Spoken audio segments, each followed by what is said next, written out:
cleaning up our mistakes. Pencil. I'm sorry. Eraser. For what? You didn't do anything wrong. Pencil.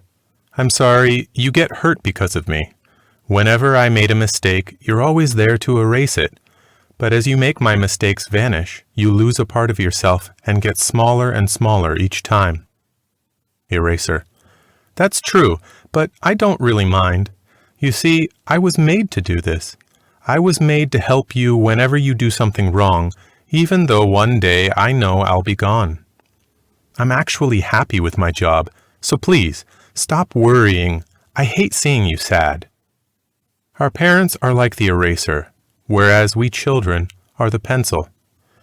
They're always there for their children, cleaning up their mistakes. Sometimes along the way they get hurt and become smaller, older, and eventually pass on. Take care of your parents.